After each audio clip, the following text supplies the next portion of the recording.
Hello, Monetization Nation. Today, I am excited to be joined by Stephen Denny. Stephen is a marketing consultant, author, and speaker. He's currently the president at Denny Marketing, a strategic marketing consultancy focusing on competitive marketing strategy, channel marketing, sales enablement, and go-to-market strategies. His new book, Unfiltered Marketing, 5 Rules to Win Back Trust, Credibility, and Customers in a Digitally Distracted World, explores the impact of technology on culture and what business leaders need to do to win in this noisy environment. Thank you so much for joining us today, Stephen. Nathan, it's great to be here. Thanks for the invitation. I'm really excited to have you because you cover several topics that I am super passionate about. And I'm really excited, me personally, to learn from you in this episode. So, Stephen, can you start off telling us something that you are super passionate about? If we're talking about business issues, I think I said this once upon a time in my Amazon author page or something, but I've always been fascinated with leverage. I've always been fascinated by the ability to combine one thing with another thing and come out with something that's dramatically different than the sum of the parts. And that's largely colored how I've gone about writing. I've gone about consulting. I've always kind of cast myself in this role of big ideas delivered. And I think that's important. But at the same time, it's like, sometimes the solution to your salvation is sitting right in front of you. Yes. And you have to be creative in how you assemble or reassemble the assets that you've got at your disposal.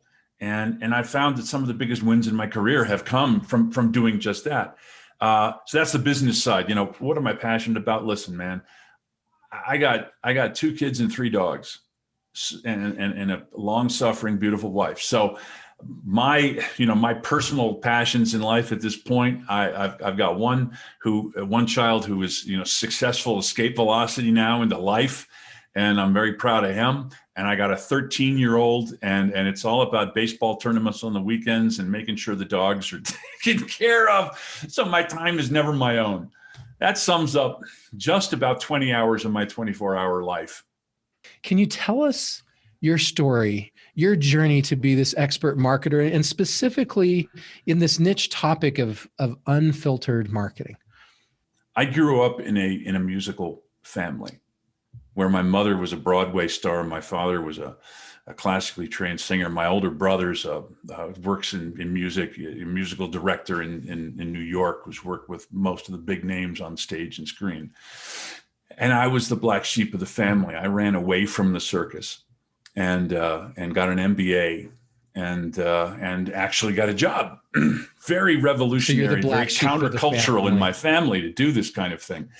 And I went through that career path of working at some very large, companies, and I had an interesting time of it. But as I reached a certain place in my life and in my career, I had this gravitational pull to do something slightly different. And it wasn't so much, I've got to be an entrepreneur, or, I've got to do anything in particular. What I found was that I had this growing sort of lack of belief in what I was seeing around me. And I walked away from a situation. This was 14, 15 years ago now, on my own terms. And a week later, a friend of a friend said he needed help with the PR, which turned out to be everything outside the actual product definition of his company. And that became my first consulting client. And I've been consulting ever since. So that's my path, going down, from this evolution, and I will not call it a hero's journey. It didn't feel very heroic at all times, but it was a journey nevertheless. Brought me to this point where I had this point of view that had to get out.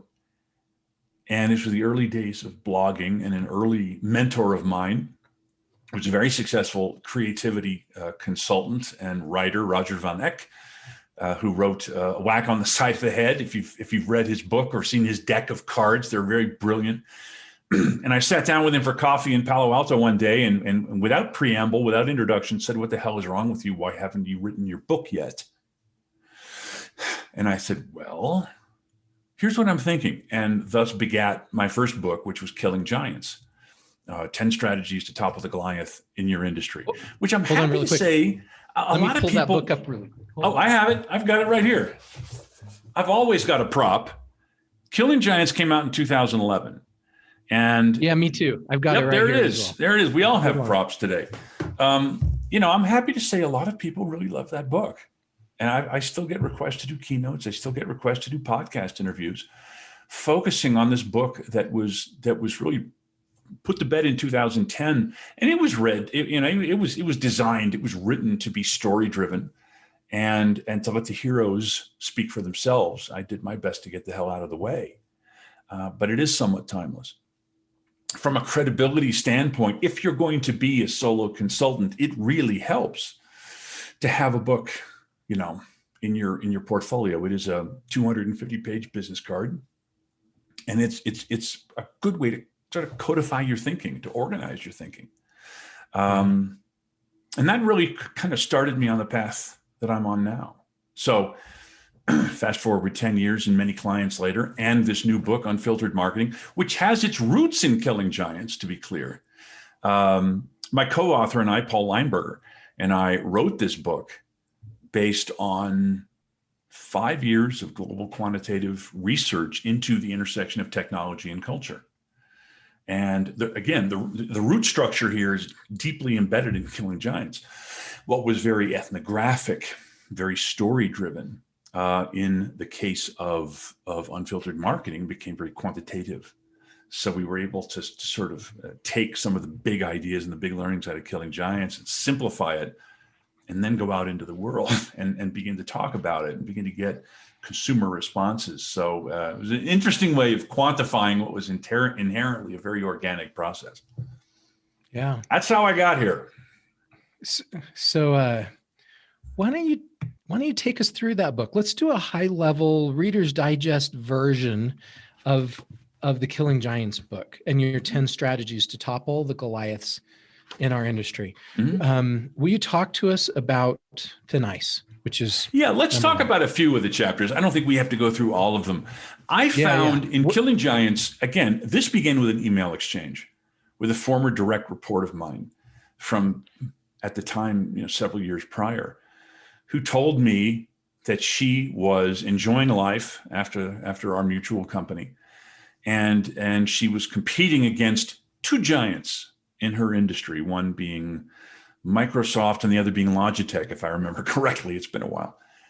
And being a former boss, I felt compelled to sort of answer a question and give direction, not that she asked. And I started giving her some thoughts, and all of a sudden I realized I'd written 4,000 words in this email. And I said, oh my God, this would be so rude to actually send. Imagine reading this on your iPhone. It's like, oh my God, what's he done? And so I ended up cutting it all off onto a blank Word document on my desktop. And it sat there for a while. And I sent her a 2-line email. Oh, God, glad all was well. Keep in touch, And this thing just sort of festered on my laptop. And the more I thought about it, the more I kept coming back to it and saying, here's another idea I should write down. And it became this little manifesto growing. And that's what Roger sat me down and talked to me about, because I was starting to blog about this. And so Killing Giants sort of took on a life of its own. Thin Ice is one of my favorite chapters because it discusses how smart, nimble companies outmaneuver the giants they face out there in the world. And so many of the people that I spoke to loved the title, but were very quick to say, we're not trying to kill anybody. We're trying to be left alone. We don't want too much attention from the giant. Yeah. But we want to be over here doing our thing, and they can go do their thing, over there. Thin Ice talked about basically, luring the giant out over the thin ice of your own creations, surviving and thriving in a place where they cannot. And it was a tremendous amount of fun.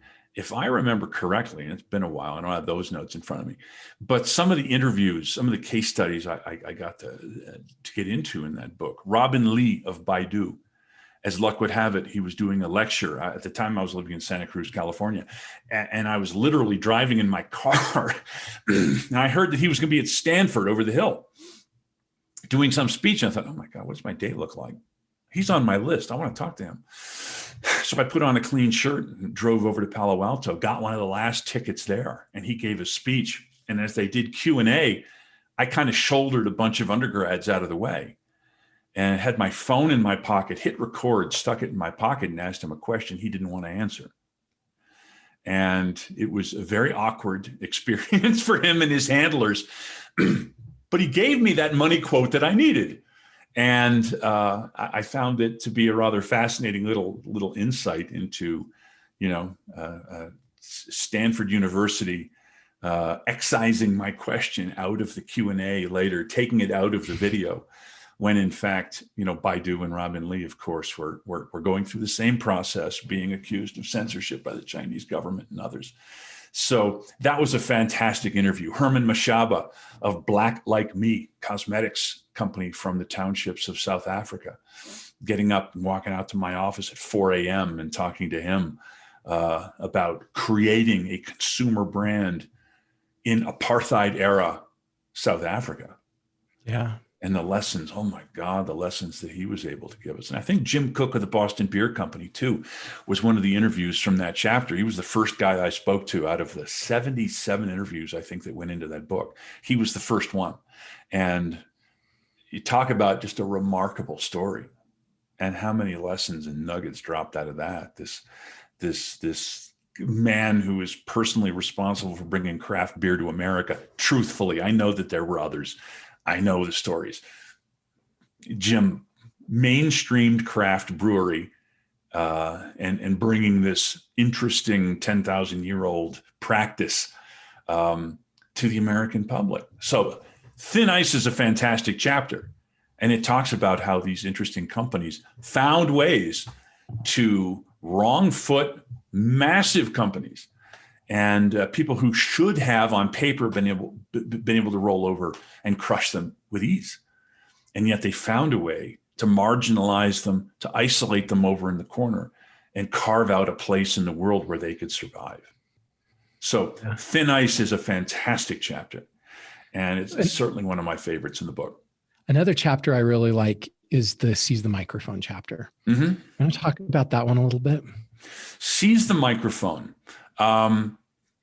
That, if I remember correctly, is I interviewed Bob Parsons, founder of GoDaddy, in that chapter. He has been so successful. He was one of the first guys I reached out to. It took me 12 months to get on his calendar. He was the last interview I ended up doing. And when I got 15 minutes notice that he was available. His PR person called me and said, Bob Parsons is available to talk to you in 15 minutes. You ready? It's like, clear the desk. Yes, I'll make myself available. And we talked for like an hour and a half. And very funny, generous, bigger than life. All the things that we've come to learn are sort of his hallmarks. And, Parsons really talked about creating a category out of nothing. And in the absence of a spokesperson, be the spokesperson. Stand up and speak for the industry. And no one did it better than him for that period of time. So Parsons was amazing. The whole Seize the Microphone idea was so fascinating to me because there are categories where all the competitors only argue with each other. And they will only argue over speeds and feeds and technical language. And the consumer really isn't part of the discussion. And to have a company like GoDaddy that appeared out of nowhere in a Super Bowl ad that said, by the way, you can buy a domain for yourself. It's easy. Here's how. Come to us. And, they're the biggest in the business. They're bigger than all their competitors combined. And it's a magnificent company. I was lucky enough to interview Blake Irving, his successor, his hand-picked successor in Unfiltered Marketing. So we got a very kind of, full circle GoDaddy experience between those two books. But Seize the Microphone is actually a very important chapter. And I found it to be one of my favorites as well. Okay. If you had to pick one more strategy from that book to slay the giants, what is the one last most important? I have it, to me, there's a couple, but I want to focus on one. Winning in the last 3 feet. Yeah. Has been a concept that says you don't have to win everywhere. You have to win somewhere. And if you can win at that last moment where you can create a jump ball out of what is essentially a slam dunk for your larger competitor. How can you steal their attention and eyeballs and money and foot traffic? How can you get in there at the last second and say, oh, us too? That's a fantastic chapter. And it's a lot of learnings in there. A lot of the people I've consulted with over the years have pointed to that chapter and said, that's the one that mattered most to me. If I'm going to pick one last chapter, I'm going to say speed. And the silly thing about this chapter is I thought it would write itself. I thought, wow, smart, nimble companies, of course they're faster than giants. And the thing about speed is no one tells you how to do it. It's assumed that you can be faster. The big learning I got out of speed in writing this chapter and actually going out and interviewing experts on this subject, Mike Cassidy, who has since moved on many times since I wrote that book. He's just gone from success to success. I'm envious of this man's ability to, monetize these ideas. But Mike talked about forming Direct Hit back in the early search engine days, talked about some of the other startups that he'd been involved with.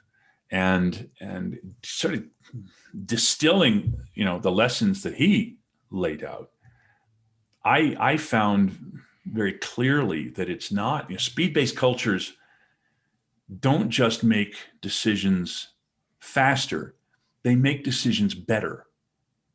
And the reason that they can make better decisions is because they've stripped all the fat out of the decision-making process.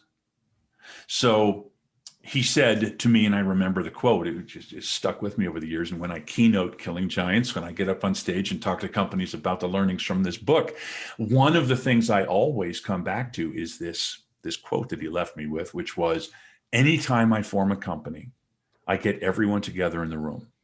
And when we put this idea forward, they yell and scream and they say, Mike, this is the dumbest idea I've ever heard in my life. And here's why. But when we make a decision, I want them to come back to me and say, 5 minutes ago, I hated this idea. And now, now I can think of 3 ways to make it better. There's no room on a high performing team for, I told you so. Yeah. And that speaks to vigorous debate, evidence-based decision-making, right? Facts, not feelings. The decisive nature of making a decision and then complete alignment behind it. And if you can harness those forces, then speed becomes a weapon. You can't just take your to-do list and do it in half the time and congratulate yourself that you're doing a good job, because you're going to cut corners and you're going to make mistakes. That's not what a speed-based culture is. What is the biggest failure or mistake you've made in your career, and what did you learn from it? I've made several. I've made many. I'll tell you an interesting one. This goes back to this goes back to my career at Sony early on, back in the 90s, when I was running the consumer media business for them. Blank VHS tapes, remember them? Blank audio tapes, totally. 8mm cassettes. Yep. So I had all that business for the US. And I had the P&L for that business.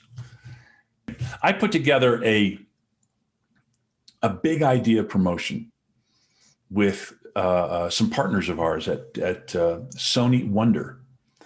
And that was the sort of children's network that had licensing rights to Nickelodeon and some other things.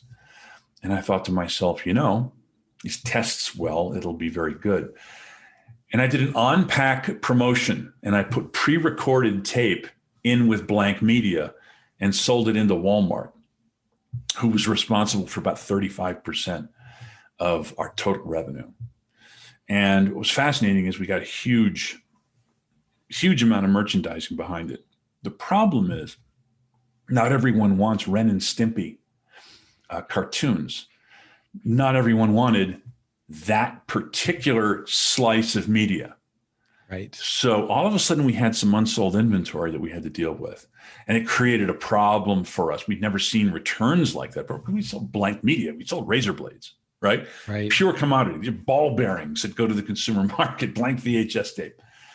So all of a sudden we had this huge return problem. And from a P&L standpoint, it was very complicated because I never had to deal with that before. Now my partners don't want me to dump the inventory anywhere because it's specially made for us. Big headache. Yeah. And the lesson there, it's complicated because the lesson there is that, when you stray away from what you're known for and what you're specifically good for, and really what I'm referring to is the blank media buyer at Walmart said, my biggest vendor is giving me this promotion. Obviously, it's going to be okay. But the consumer said, what's this? And we had maybe 20% returns, which is a pretty big number when you're talking about millions of packs, right? So we had to deal with that operationally. We had to deal with the personalities involved. We had to deal with inventory. We had to crush stuff. It was very unhappy. Now here's the silver lining to all of this.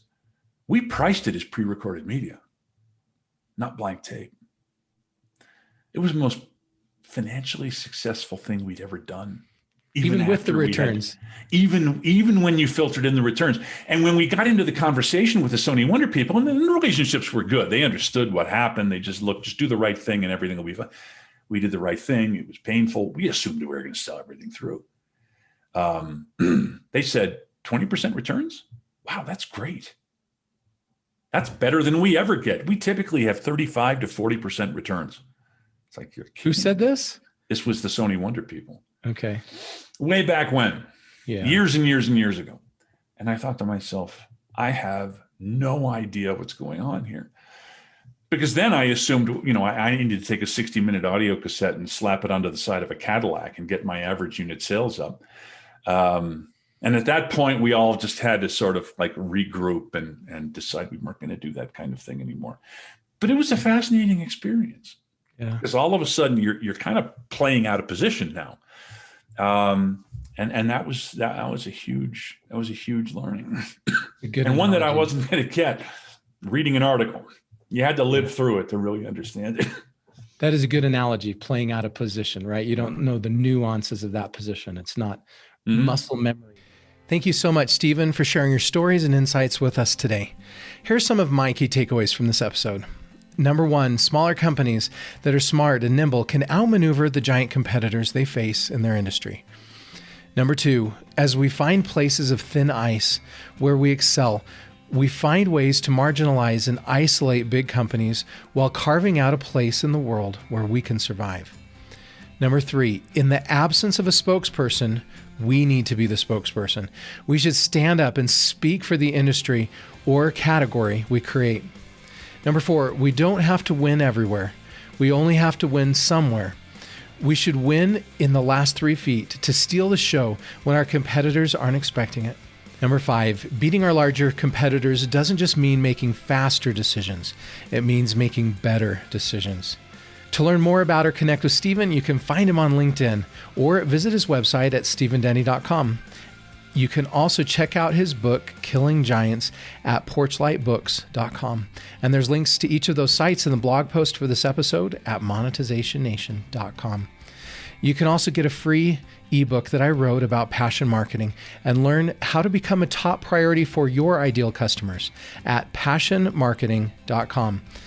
You can also subscribe to Monetization Nation on YouTube, Instagram, Twitter, our Facebook group, and on your favorite podcast platform. Thanks for joining me for this episode. I wish you success in toppling the Goliaths in your industry. Do you want to become a better digital monetizer? To receive great monetization stories and secrets, please go to monetizationnation.com and join free.